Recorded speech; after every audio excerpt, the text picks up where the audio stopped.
Kasaragod social media influencer Chinnu പാപ്പുവിൻ്റെയും ആൺ സുഹൃത്തിൻ്റെയും മരണത്തിൽ ബാഹ്യ ഇടപെടൽ ഉണ്ടായോ എന്ന കാര്യം അന്വേഷിക്കും. സന്ദേശ ജീവനൊടുക്കിയത് മാനസിക സമ്മർദ്ദവും കുറ്റബോധവും കാരണമെന്നാണ് പോലീസ് പറയുന്നത്. കഴിഞ്ഞ തിങ്കളാഴ്ചയാണ് ചിന്നുവിനെ ആസാദ് നഗറിലെ വാടക വീട്ടിൽ ജീവനൊടുക്കിയ നിലയിൽ കണ്ടെത്തിയത്. ഇന്നലെയാണ് സന്ദേശ് മന്നിപ്പാടിയിലെ വീട്ടിൽ ആത്മഹത്യ ചെയ്തത്. ഇൻഫ്ലുവൻസർ ചിന്നു പാപ്പു എന്ന രേഷ്മയുടെ ആൺ സുഹൃത്ത് സന്ദേശ് ആത്മഹത്യ ചെയ്യാനിടയ സംഭവം തൂങ്ങി മരണമെന്നാണ് പോസ്റ്റ്മോർട്ടം റിപ്പോർട്ട്. എന്തായാലും പോലീസ് ഈ സംഭവത്തിൽ വിശദമായ അന്വേഷണം നടത്തുന്നുണ്ട്. ഏതെങ്കിലും പുറത്തു നിന്നുള്ള ഇടപെടൽ സാഹചര്യം അത്തരത്തിലുണ്ടോ ഈ ഒരു ആത്മഹത്യക്ക് പിന്നിലെന്ന കാര്യവും പോലീസ് പരിശോധിക്കുന്നുണ്ട്. എന്തായാലും പ്രാഥമിക പോസ്റ്റ്മോർട്ടം റിപ്പോർട്ടിലാണ് ഇപ്പോൾ തൂങ്ങി മരണം തന്നെ എന്ന റിപ്പോർട്ട് വന്നിട്ടുള്ളത്. അതോടൊപ്പം തന്നെ രേഷ്മയുടെ ആത്മഹത്യയും നേരത്തെ തൂങ്ങി മരണമെന്ന റിപ്പോർട്ട് വന്നിരുന്നു. അതുകൊണ്ട് തന്നെ രണ്ട് ആത്മഹത്യകളും തൂങ്ങിയ മരണമെന്നാണ് പ്രാഥമികമായ പോസ്റ്റ്മോർട്ടം റിപ്പോർട്ടുള്ളത്.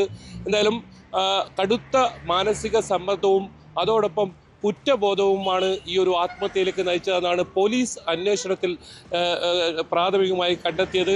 ഈ രേഷ്മ കഴിഞ്ഞ തിങ്കളാഴ്ചയാണ് വാടക ക്വാർട്ടേഴ്സിൽ ആത്മഹത്യ ചെയ്ത നിലയിൽ കണ്ടെത്തിയത്.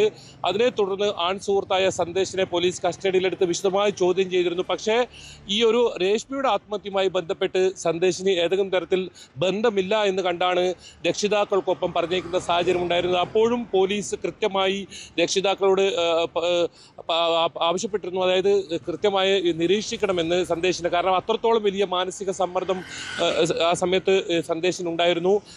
രേഷ്മ ആത്മഹത്യ ചെയ്ത ആ സംഭവം, അതോടൊപ്പം തന്നെ ആ ആത്മഹത്യ ചെയ്യുന്നതിന് തൊട്ട് മുൻപത്തെ 3-4 ദിവസങ്ങളിൽ ഇവർ തമ്മിൽ വലിയ തോതിലുള്ള വഴക്കുകളൊക്കെ ഉണ്ടായിരുന്നു.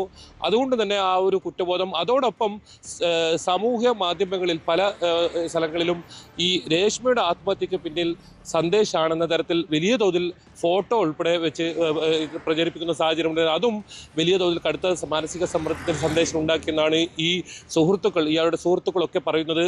എന്തായാലും ഇന്നലെ ഉച്ചയോട് കൂടിയാണ് സന്ദേശിനെ സ്വന്തം വീട്ടിലെ കിടപ്പുമുറിയിൽ ഫാനിൽ തൂങ്ങി എന്ന നിലയിൽ കണ്ടെത്തിയത്. ഈ സുഹൃത്തുക്കൾ കഴിഞ്ഞ ദിവസങ്ങളിലെല്ലാം സന്ദേശിനൊപ്പമായിരുന്നു ഉണ്ടായിരുന്നത്. കാരണം അങ്ങനെ ഒരു മനോവിഷമം ഉള്ളത് കൊണ്ട് തന്നെ ഒരു ആത്മഹത്യ സാധ്യത പോലീസ് നേരത്തെ തന്നെ കുടുംബങ്ങൾക്ക് നൽകിയിരുന്നു. അതുകൊണ്ട് കൃത്യമായി നിശ്ചയിച്ചെങ്കിലും ഇത്തരത്തിൽ ഉച്ചയോട് കൂടിയാണ് ഒരു ആത്മഹത്യ ചെയ്യുന്ന സാഹചര്യം ഉണ്ടായത്. ഇന്നലെ തന്നെ പോസ്റ്റ്മോർട്ടം നടപടികൾ പൂർത്തിയാക്കി സംസ്കാരം പാറക്കട്ടയിലുള്ള പൊതുശ്മശാനത്തിൽ നടന്നിരുന്നു. ഏതായാലും ഇതിൽ സുഹൃത്തുക്കളോ ബന്ധുക്കളോ ആരും തന്നെ പ്രതികരിക്കാൻ തയ്യാറായിട്ടില്ല. ഈ സന്ദേശിൻ്റെയും അതോടൊപ്പം രേഷ്മയുടെ 2 ആത്മഹത്യകളിലും പോലീസ് വിശദമായ അന്വേഷണം നടത്തും. പ്രധാനമായും പുറത്തു നിന്നുള്ള